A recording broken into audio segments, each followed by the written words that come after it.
Welcome to Pagan Coffee Talk. Here are your hosts, Oswin and Lord Knight. So let's talk about replacing things. This whole idea that old is bad. New isn't always better. All right. So old isn't always decrepit. Well, old isn't always bad. I mean, again, I think we've spoken before that we sort of believe experience is a quite wise thing to do. Right. So why I would not sit here and tell someone, okay, on a daily basis, you need to go down to the river and wash your clothes on a rock, right? What I would tell somebody is get a garment, go down there and at least wash one once in your life. That way, at least you know what it is. Yes, at least you know what it's like. You've had that experience. You've had that experience. You would understand what it would be like for someone out in the wilderness to do that. All right. I mean, it's one thing to sit there and talk about stuff, and it's another thing to actually do. Right. All right. In doing, you're going to find mistakes and stuff like that. You can be taught how to do something under perfect conditions and then be told, literally, you're going to have to do this another 5 or 6 years before you become professional. The reason is that you have to encounter all the ways it's going to go wrong. Because the guy teaching you might not be able to remember all those thousands of ways it went wrong for them. You with me? Well, and even then, you may not experience the same problems as what that person did. Exactly. Considering the infinite amount of ways things can go wrong. But yeah, I mean, even if it's improbable, it could happen. Right. All right. There is a difference between impossible and improbable. Improbable means it could happen. There's just a very little likelihood, Yeah, it's a very slim chance that it will ever happen. There is a difference between knowing something and understanding. Knowing, you can use it. Understanding, you can manipulate it to your advantage. Right. This is one of the things I think is primal to witchcraft. We want to understand. Hence the reason why in the world all the sciences were born from craft. Right. We want to know. We want to understand. We want to know how in the world works. We believe by knowing this, we do become closer to the source, to God. But we have to understand these things because you have to do it with a sense of wisdom. Because there's a lot of things out there. We could hurt ourselves really bad. Right. But how do you gain that wisdom? You gain it through mistakes. You gain it through knowledge. Well, you also gain it through a little ethics and morals there too. There's a reason, we ask doctors to take that oath. Well, sure. Yeah. All right. Scientists, I believe, should do the same thing if they don't. They should do it, ethically and morally. All right, because again, we have a problem in our society now. We're doing because we can, instead of asking the question if we should. Right. You with me? Yeah. So caution would be the better part there. This comes from that old world. Things they did back in the old days, okay, lead and paint. Right. Lead and gas. I'm sorry, they didn't know this. I mean, they used to do the certain cultures would try to drink mercury. Yeah. All right. We know these things to be harmful now. But back then, hey, there was reason and science behind there. Mm-hmm. And we always think, oh, well, that's just so old-fashioned and we would never do that. Yes, we would. If history shows anything, if we will fool ourselves into one thing, we will do it again. But if that's the case, then is there really any need for that whole ethics thing? I mean, therefore, it's just because it's old doesn't mean it's not going to come back around. Doesn't mean we're not going to do it again. Well, which means we didn't really learn from past mistakes. Well, again, you also have to remember one of our ethics is keep your word. And if you took an oath, you have to keep that oath. Right. Do you see what I'm saying? Yeah. That's where that ethic is. If you said you would not harm anybody or do anything that would harm, and you're sitting there going, well, let's see how bad we can make this. True. Well, you're harming people you took an oath not to. Or, Right. if you go back to the whole lead paint thing, Right. but yet you're going to paint your house with lead-based paint. Well, I mean, it's like the guy that invented dynamite. It was not invented as a weapon. It was invented to help miners. Right. That was turned into a weapon. And then they went around and called him the Merchant of Death for years. At no time did this guy stop and say, well, should I? Well, I mean, anything destructive can potentially be used as a weapon. So can you really go by that? And the regret that the people that make these weapons, who make these discoveries. Okay, but then because if you read the quotes from the guy who helped create the atom bomb, what was that? He said, I have become the destroyer of worlds. The quote is actually very chilling. Fact check. So that was J. Robert Oppenheimer, and some of his quotes go, "The atomic bomb made the prospect of future war unendurable. It has led us up to those last few steps to the mountain pass, and beyond, there is a different country." Another quote says, "I hope they cannot see the limitless potential living inside of me to murder everything. I hope they cannot see I am the great destroyer. Now I am become death, the destroyer of worlds, father of the atomic bomb," after witnessing the first test. I mean, think about it. Think about the regret that these people, but they weren't starting out. They weren't trying to hurt anyone when they started. Right, but what I don't understand is how can you create something like that and not think, right? But then on this is gonna be. But then on the other hand, it never really sorts out that way. Just like the gray goo theory, that eventually we're going to make nanites that are just going to consume and replicate, right? To where till it takes over the whole entire world and destroys everything. The idea behind nanites and stuff like that and their potential is really good for medicine and our health and, repairing stuff in very tight areas without actually harming other people. Right. Do the benefits outweigh the potential harm? Well, no, that I could see, but I mean, when you're creating a bomb, right, how can you not see the potential for that?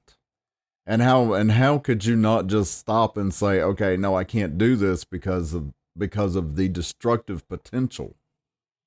You see what I'm saying? I see what you're saying. You're creating a bomb of massive proportions. Yeah, but even by the time you got to that point, you figured out what in the world you're doing. You're working with other people. You normally work on a team. Well, that's true. Too. Yeah. And it's not like you could just shut your mouth and no, I'm not going to tell them the solutions right here. Right. Yeah. Okay. I can see that. Yeah. I'm one of those people. I've gotten wrapped up in what I'm doing, and then all of a sudden just start talking out loud to myself and be like, well, that's the solution, blah, blah, blah, blah. And everybody else around me looking at me like I've lost my mind. Pretty much, yeah. Pretty much. But I could see this guy doing that. You've been working on a problem, you see the solution. I mean, again, it's a balance between the two. When is doing it the old way a good thing?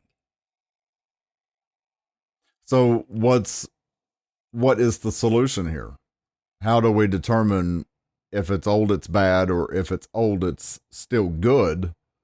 It might just need to be tweaked a little bit. Well, again, it's back to the clothes on the rocks. So try it at least once. Whatever you're interested in, try it at least once. All you're going to do is mess up, and then you either try again or you pick something else. Yeah, so we're going back to the primal basis of witchcraft, trial and error. Trial and error. It's the same thing with all the sciences. That's how they were born, out of trial and error. Well, think about it like you and music. Through trial and error, you know which notes, which tunes, what melodies, and go together right. My point there is, as you become more accustomed to it, the easier it becomes. There's less thought behind it and more feel. Gotcha. even on, electronics and stuff. I know it sounds weird, but when you get down to it and you've done it long enough, you sort of get a feel. I've heard them. You've heard them. Yeah, the way it's acting is probably the power supply, but let me check. Is that not how the conversation normally goes? Yeah, and your dad's really good about doing that with a vehicle. Right. Well, what's it sound like? What's it sound like? Let me hear it. Yeah, this is what it sounds like it's doing, and this is what I think it. But it. Yeah. I mean, we're still talking about the same thing here. Mm-hmm. So, I mean, at least experience. Go out and do it. Just don't toss it away because you think it's wrong. Don't throw all the old ideas out just because they're old. Don't throw the baby out with the bathwater. Well, no, I'm scared people are just going to throw out the old ways just because they're old. Just because they're old. Just because they're old. Because it doesn't make any sense. Because the language is a little hard to read or understand.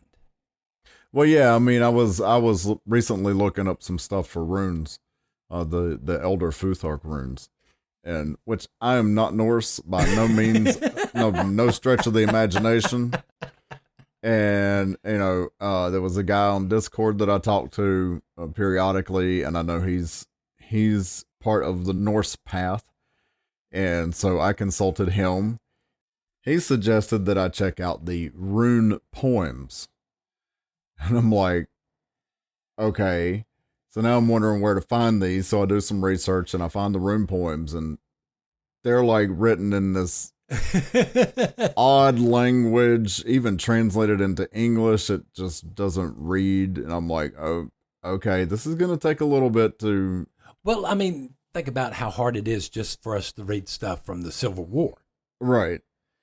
I'm sorry. We're in that generation. We're not that far removed. No.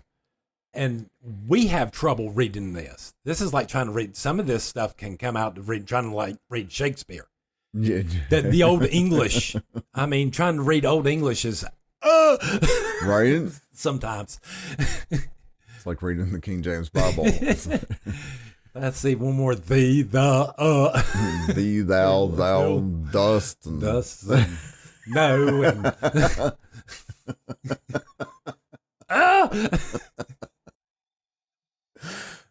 But just because it's old doesn't mean we can't learn from it. Right. If nothing else, at least patience trying to read it.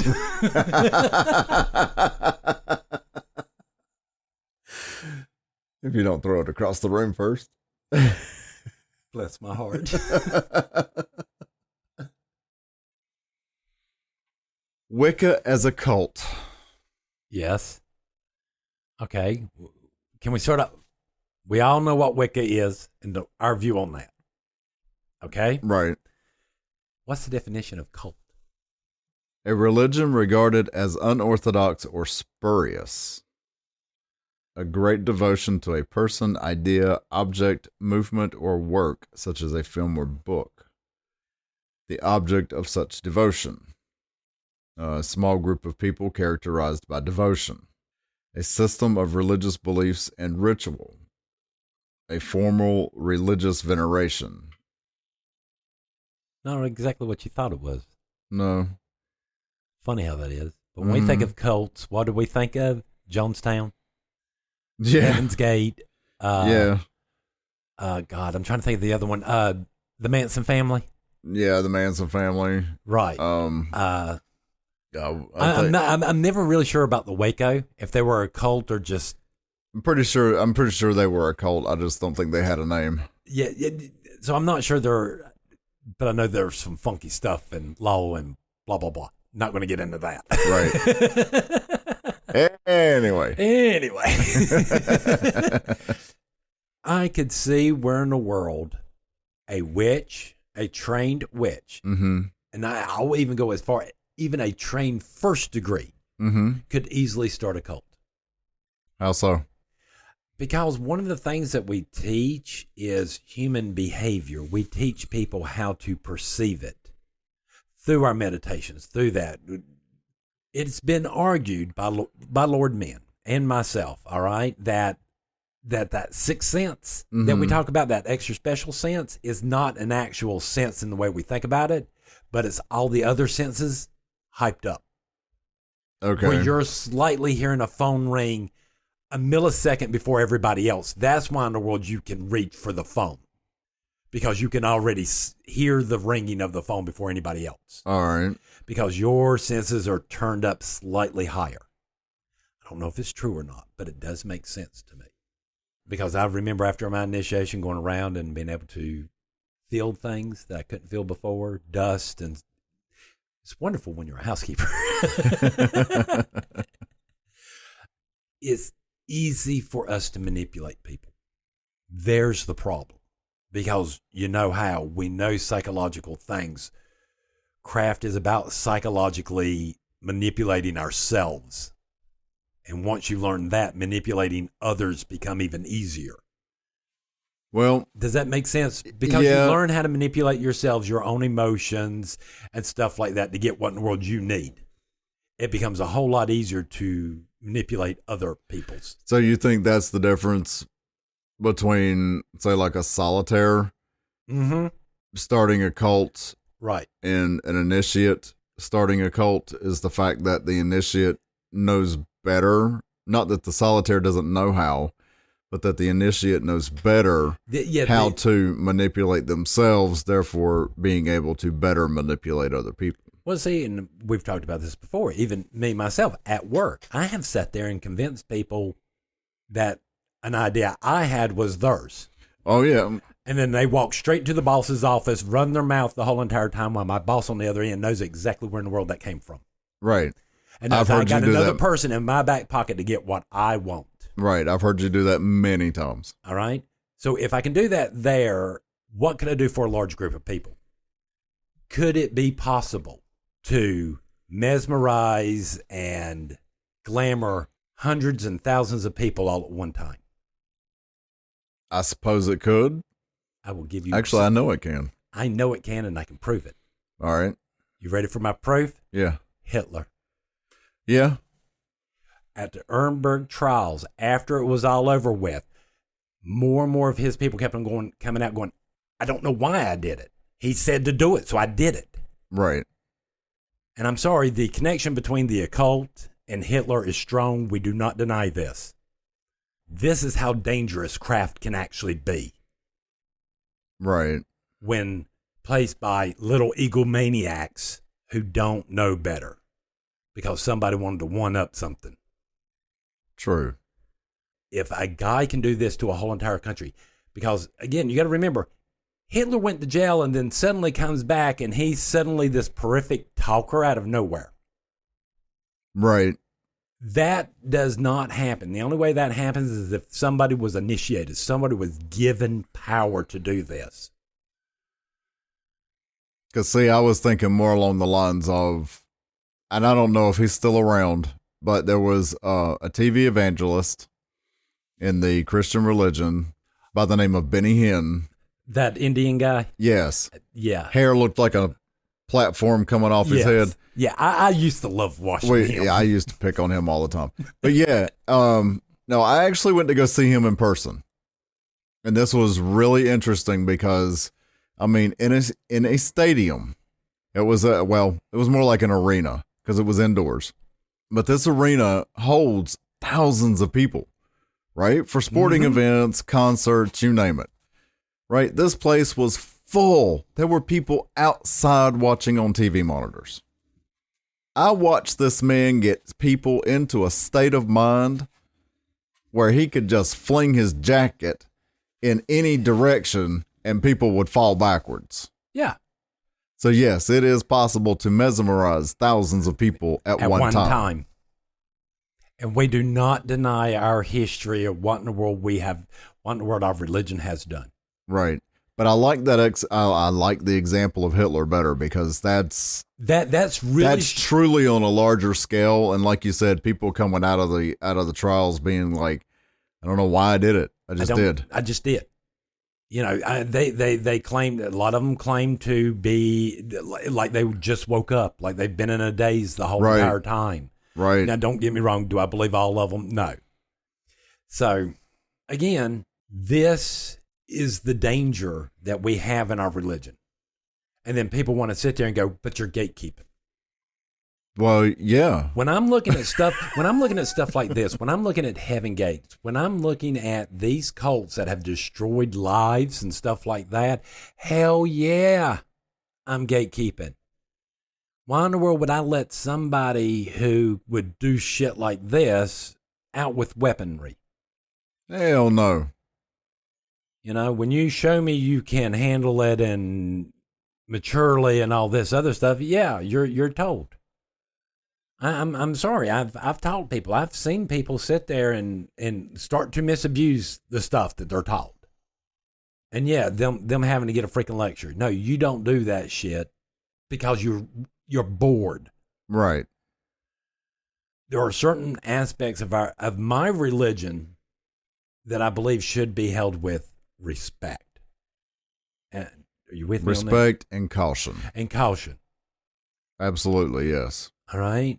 And because I'm sorry, it doesn't matter what religion you are, anybody can do this. It's just a little bit more dangerous when you're getting into craft because, again, we mess with ourselves. We psychologically scar and twist ourselves up to get us to where we need to be. Right. And being able to, once you do it to yourself, doing it to others starts to become easier. I will still argue it's still about will. Who has the stronger will? Yes. I will argue that till the day I die until somebody can prove me completely wrong. But I don't see any other way. We have to be careful of cults.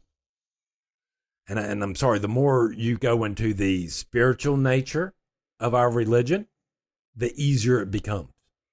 Well, and you know, back in our childhood days in the late 70s, early 80s, everything outside of Christianity, Catholicism, and I would say, I'd probably say the Islamic religions, and anything outside of the mainstream religions was considered a cult. Yes. It didn't matter what it was. No. I mean, don't get me wrong. We were seen as very dangerous. Back in the 80s and 90s, yes, the word cult was overused for everything under the sun. Right. Anything outside of the mainstream religions was seen as dangerous. Right, in a cult. Again, we have freedom of religion in the United States. My stance is that same libertarian stance. I can believe the way I want to. You go do your thing, and we'll stay away from each other. Right. I don't have a problem when I'm sitting there watching the Christians going into the bookstores with their little cameras going, now look at all the little witch books. Look at, we need to get these off the shelf in the whole 9 yards, because I know it's never going to happen. Right. Because the argument comes down to this. If you take my books off, then you need to take your books off. Then the Bibles need to be locked up too. Right. If you don't want them out there, then we get rid of all religions. Right. I mean, it works both ways. It works both ways. It's just like freedom of speech. If you're going to tell me I can't say something, guess what, babe? You can't say it either. Again, laws and stuff like that have to be done equally and fairly to all. Absolutely. All right. What's good for the goose is good for the gander. If you can't, if you're sitting there saying, I can't believe this way, then you can't believe your way either. Nope. We're still talking about a major foundational thought in craft. Yes. That people are allowed to believe whatever in the hell they want. And if you really want to be a part of a cult, no, we're not going to stop you, but I hope friends and families would tell you, well, maybe not. Well, and we would hope that you would listen to them. We would. Mean, if you're walking into what you think is a traditional coven, a legitimate coven, and things start looking a little, vote with your feet. Walk out that door. Vote with your feet.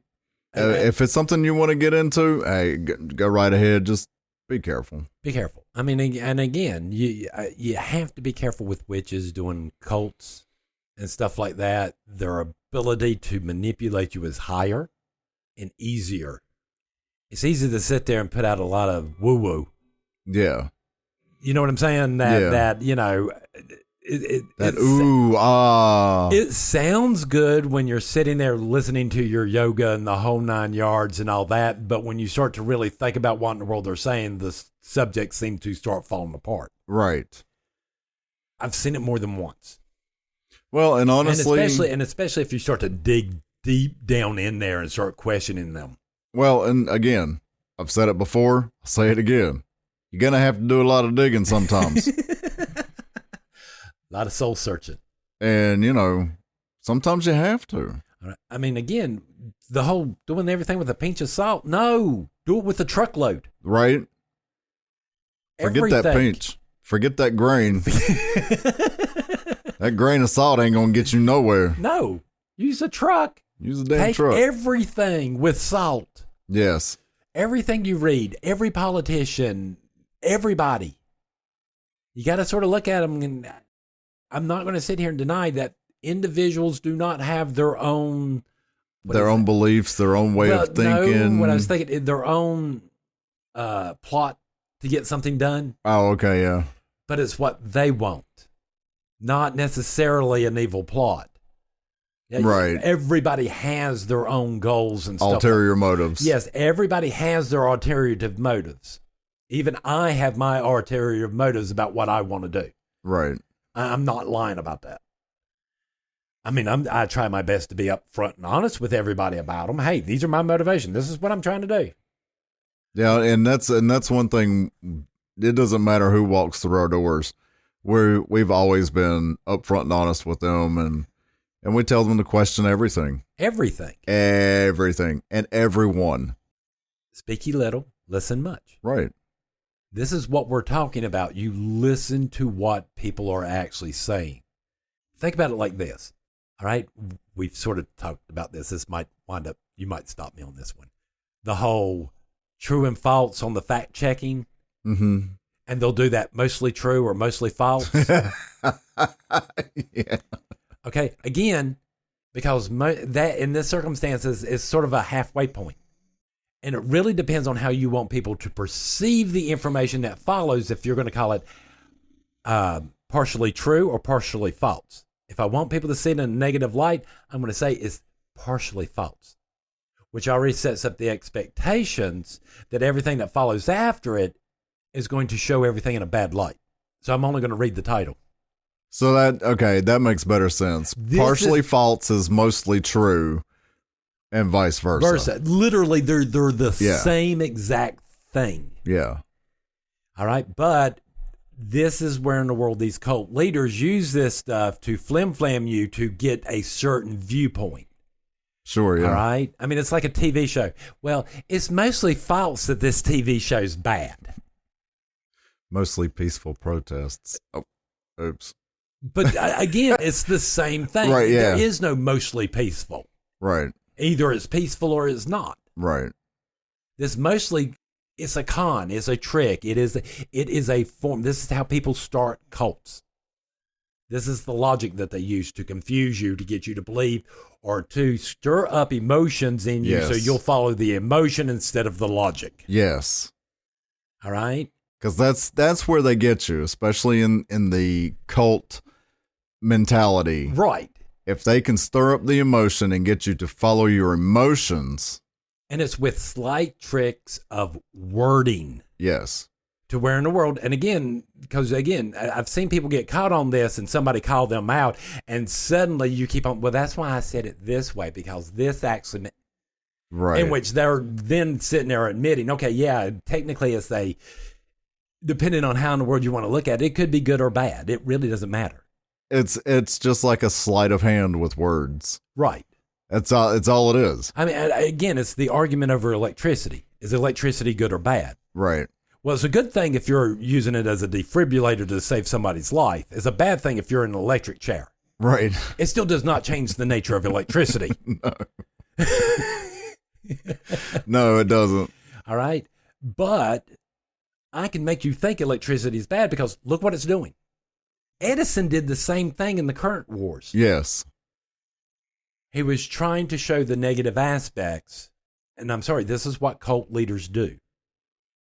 Funny how that is. Funny. Things that make you go,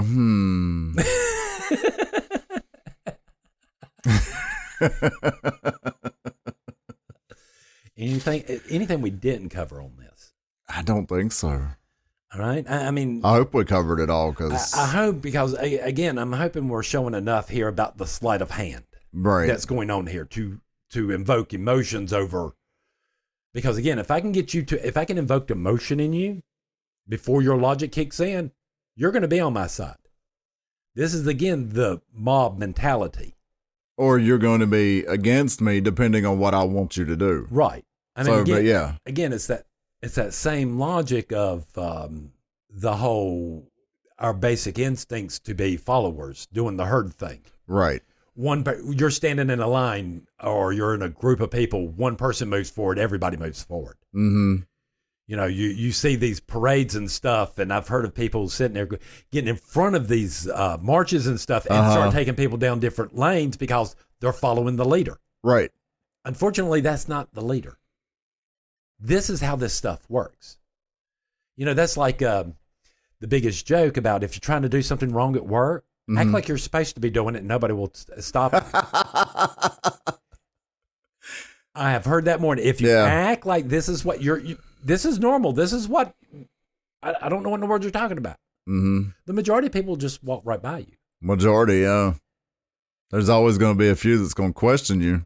They're very few. But, yeah, for the most part, people are just going to leave you alone. And I'm sorry, if you're not seeing this, maybe you need to start paying better attention to behaviors and stuff like that. Again, maybe you should do that meditation where in the world you're actually being able to critically think all the time. Maybe. And be able to utilize your emotions the way you want to. Right. Instead of them utilizing you. Right.